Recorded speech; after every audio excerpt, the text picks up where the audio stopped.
제가 말씀드린 도시의 교통으로서 현재 자율주행 차량은 이것을 많은 사건 사고를 일으키는 거, 누가 전파로 이렇게 조작을 해버리면 이것이 전부 차가 이렇게 다른 차를 들이받거나 저벽에 떨어지거나 이런 부분이 좀 존재합니다. 그렇게 해서 제가 보기에는 이것을 현실적으로는 기술은 발전시켜야 된다고 생각합니다. 모든 게 이제 무인 로봇, 무인 전쟁 시대로 들어가거나 그렇기 때문에 발전을 시켜야 되나, 현실적으로는 가장 안전한 교통 시스템이 도로 전용 버스 전용 차로 있지 않습니까?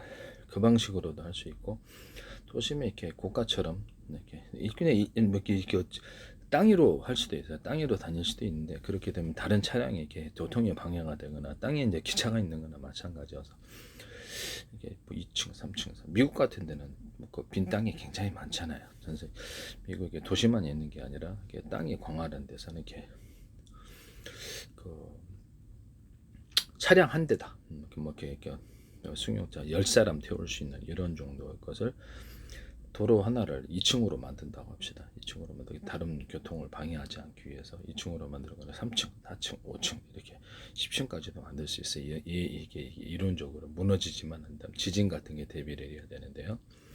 2층, 2층은 올라가고, 그러면 이렇게 1층으로도 다닐 수 있어요. 1층으로 다닐 수. 그래서 시간대를 정해서 정확히 버스 전철처럼 버스처럼 정확히 온다면 대기하고 있다가 특정 목적지를 가서 열차에 그 역에 내리면 되는 거거든요. 정확하죠. 정확하고 거의 대부분 사고가 안 납니다. 그래서 거의 대부분 사고가 안 나기 때문에 이 방식을 채택하는 게 이렇게 무인으로 움직인다는 거죠. 무인으로 움직이는데 거의 대부분 사고가 안 난다 하는 것이다. 물론 하려면 사고 나려면 뭐 원장 만듭니다만 이 방식을 하시면 제 기술이 되겠습니다. 선로를 까는 거죠. 그래서 2층, 3층, 4층. 그래서 미국 전역에 이것을 깐다면 굳이 자기 자동차로 어떤 특정 도시를 가기 위해서 여행을 하면 차, 감가상각, 차가 이렇게 닥잖아요.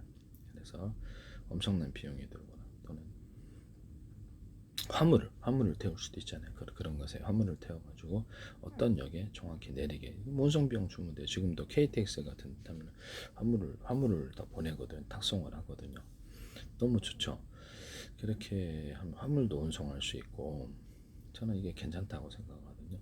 10인용도 있을 수 있고 20인용도 있을 수 있고, 왜냐하면 숫자를 많이 지나가게 하기 위해서입니다. 큰 기차 차량이 한다면 몇 대 못 지나가는데 10명 차는 것은 이 하나의 도로에 이 도시간 연결한, 도시 안에서 연결한다 그러면 1000대도 운영할 수 있어요. 그래서 시간대를 따라서 이렇게 간격별로 배차하기 때문에 부딪히지도 않고요. 수없이 다니는 거예요. 그래서 도심의 교통을 상당 부분 해소할 수 있을 것이다 라고 생각이 듭니다. 모두가 자율주행 어떤 지금 도심 교통간 항공으로 해서 움직여도 떨어질 위험 때문에 불안해하거나 그 빌딩 수입이 있잖아요. 그것을 피해서 이렇게 한번 사고 나보세요. 이게 그렇죠. 많은 대수를 움직이기는 현실적으로 좀 어렵다 하겠습니다. 제주도 같은 데도 이걸 놓거나 관광도시 같은데 이렇게 하면은 1300만의 또 관광객이 들어오는데요. 도심 전역을 갖다가 쉽게 구경할 수가 있습니다. 지금 물론 관광버스로 하셔도 되는데 지상을 이렇게 차 막히거나 만약에 지금은 잘 모르겠는데 차가 막히거나 많은 대기 시간이 있는데 그냥 대기 시간도 없어요. 이런 방식으로 전 세계에서 이걸 하시면 제 기술에 서울시도 이걸 할 수 있어요. 그래서 미국 같은 데는 땅이 광활해서 속도만, 이 속도가 엄청나게 높다. 그러니까 위에서 철도처럼 하나로 다니면 철로를 이탈할 수도 있잖아요. 그럼 위에서 잡아주는 방식이라면 위에서 하나로 이렇게 선을 하나 해가지고 잡아주는 방식이라면 철로도 잘 이탈하지도 않습니다. 그렇게 해가지고 이게 숫자를 1000대, 만대 움직이는 하나의 도로에 1000대 움직이는 게 훨씬 낫다. 오히려 배차 시간도 정확하고. 그러면 이렇게 택시 타듯이 타가지고 하거나 물건을 탁송해서 보낼 수도 있고, 도시간으로 멀리 가는 놈들이 있고, 그러면 하나는 이쪽으로 가는 길이고 하나는 오는 길로 만들어 놓을 수도 있고, 두 개 차선으로 1층은 가는 거고 2층은 오는 거고 3층은 가는 거 오는 거 이렇게도 할 수 있고요. 1층은 저쪽 시카고, 2층은 노스랜드, 이런 식으로도 할 수 있고, 2시간 거리도 이렇게 움직일 수가 있습니다. 그래서 이게 현실적으로 괜찮아요. 지진을 대비를 지진이 안전한 지역이면 좀 더 좋겠죠. 지진에 대비해서 좀 튼튼하게 지어야 될 것 같고. 그리고 쫄리는 데는 지진 쫄리면 그것을 1층으로만 이렇게 움직여도 이렇게 배차 간격을 무인 차량이래. 왜냐면 지금 사람이 탑승을 했을 때 돈이 많이 들죠. 돈이 많이 돼. 무인 차량을 1000대 운영을 자동으로 할 수 있다는 말씀입니다. 1층으로 움직여도 되는데 다른 차량의 교통 흐름을 방해하거나 많은 사람이 갑자기 돌출적으로 나온다거나 그랬을 때 사건 사고를 피할 수가 없어서 효율적인 것은 2층, 3층, 4층 이렇게 지진만 문제가 없으면 이렇게 할 수 있다라는 것을 말씀을 드립니다. 이게 효과적인 것 같습니다. 미국 전역에서 푸드트럭인데 푸드트럭을 온라인이나 이렇게 해서 가맹 그렇게 그걸 등록한 사람에게 주문을 다 해주는 사업인데요. 아이스박스에 넣어 미국 전역으로 배송해 줍니다. 일일이 푸드트럭을 지금 쫓아다녀야 되는데 푸드트럭 회사에서도 잘 되면 큰 회사를 차릴 수 있어서 괜찮지 않나. 그래서 되게 괜찮지 않습니까? 미국 전역에 베이커리다 그러면 베이커리 주문 이렇게 미국 전역에 피자를 좀 식어도 괜찮다면 냉동 피자 전역을 할 수도 있고. 이 사업을 하시면 제 기술이 되겠어요. 화초 산업을 얘기를 했는데요. 화초를 유전자 교배할 필요는 뭐가 있어? 어차피 잘라서 파는데, 그죠? 금색은 다 색을 칠해서 예술적 하나의 색 곳에 여러 가지 10가지 색도 들어갈 수 있어요. 금색은 다양한 펄도 넣어주고 예술적으로 만들면 되게 고급스러울 거다 하시면 제 기술이 되겠습니다. 살아있는 꽃과 나무 이런 화초도 되는 거 됩니다. 네, 됩니다. 흙과 모래도 이렇게 염색해서 할 수 있다 하시면 제 기술이 되겠습니다. 남의 기술을 무단으로 사용하지 마십니다. 염색하려면 이제 돌 같은데도 이게 플라스틱 이런데도 이렇게 고무 같은데도 조그맣게 홈을 파가지고 이렇게 페인트 염색제를 넣고 코팅하는 기술을 얘기했었는데 이런 것도 도움이 될 수도 있습니다만은. 네. 다양하게 할 수 있습니다. 그러면 이제 코팅제를 이용해서 이게 손에 이렇게 염료가 안 묻고 이런 방법도 가능하다 이런 것을 말씀을 드립니다. 뭐 이게 아예 부착 방식으로 해서 손에 염료가 안 묻게 하는 그런 염료를 개발하시면 되죠. 모든 염료에는 페인트 염료, 인쇄잉크 이런데 유리석용 코팅 예사라 유리막을 넣어서 제거하거나 금색에서 다양한 펄을 넣어서 하시고 자동차도 이렇게 염색하잖아요. 자동차 도장. 그럼 거기도 검색해서 다양한 펄을 넣으면 되게 예쁠 것이다 하시면 제 기술입니다.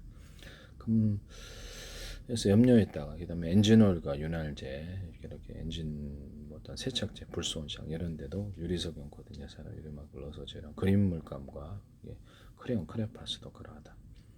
그다음에 합성섬유 염색할 때도 이게 들어가고요. 합성섬유 염색할 때도 그 안에 재료 이렇게 실 만들 때부터 금색에서 다양한 펄을 만들어서 제조하거나 할 수도 있습니다.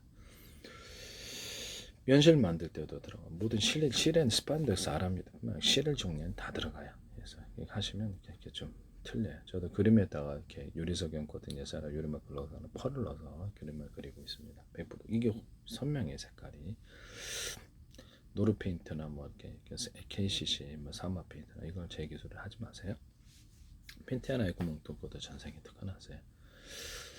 그전에는 안 하셨기 때문에 이게 제 방송의 특성상 이게 이상한 말만 안 하면 되는 거죠. 네. 제 페이스북에 국정원 행정부, 노동부, 경찰청, 서울시, 인천시 국가기관이 굉장히 광고를 많이 내셨는데요. 이거를 하지 마시라는 것을 부탁을 드립니다.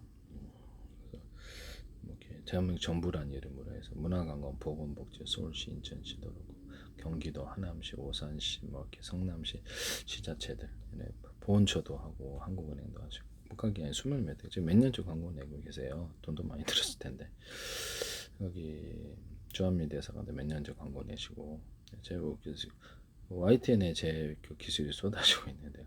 YTN에 소개하는 정보 출연 연구가 KIER이라든지 기타 다른 데서도 뭐죠 파워뱅크 기술도 저기 나오더라고요. 제 기술도. 그래서 이렇게 여러 가지 기술들이 지금 많이 나오고 있거든요. 뭐 제가 유리창 보석상 틀리길래 이렇게 프라시형을 덧대자 그랬더니 그거를 YTN에 프라시형을 덧대는 것이 그대로 나오고요. 그다음에 서울시는 유리창을 덧대는 한 또는 비상벨 시스템을 얘기를 했더니 그걸 서울시에서 하시더라고요. 이런 부분을 제 걸 인지하고 계시다고 저는 생각하고 있거든요. 그래서 삼성이라는 이런 대기업에서도 제 기술이 나오더라. 지적성 민영사를 갖고 있고요. 민영사는 법이라는 거죠. 법을 뚜렷이 어겨서 제품을 만드시면 나중에 문제 특허 괴물이다 그러면 사가지고 문제 안 일으키겠습니까? 문제가 된다는 거죠. 가상적으로 진짜는 아니야. 모두가 알고 있다면 진짜는 아니라고 말씀을 드렸어요. 모두가 정부 차원에 다 알고 있는데 그거를 자기가 맨 먼저 지적성 위반에 만든다 해서 법을 위반한 거죠. 법을 위반해서 만나게 되겠냐. 채권 운전할 때도 우리가 이렇게 정부 의지로 또 한수원에서 이렇게 의지를 가지고 수출을 추진해서 문제 없다고 그러는데 결국에는 그 웨스팅하우스의 지적재산권을 위반했기 때문에 일종원씩 물어주고 허락 없이는 수출도 안 되는 거거든요. 그래서 법을 어긴다는 거 이런 거거든요. 미국이나 유럽, 일본 이래 전 세계 무역 체계는 이게 지적재산권을 인정하고 있습니다. 법을 뚜렷이 어기고는 문제가 안 생길 수가 없다라는 것을 말씀을 드립니다. 네. 문제가 아니에요. 민영사를 갖고 있어요. 고의성이 입증되면 제 기술이 하나 둘도 아니고 수십 개가 그 그룹에 기업에 들어가 있구나. 그럼 문제가 이게 안 생기겠냐라는 것이죠. 네네. 법을 위반한 상태에서 이게 문제가 없겠느냐라는 거죠. 자신의 생각은 이거 법을 어겨도 괜찮아. 법 한번 걸리면 끝나는 거거든요. 네.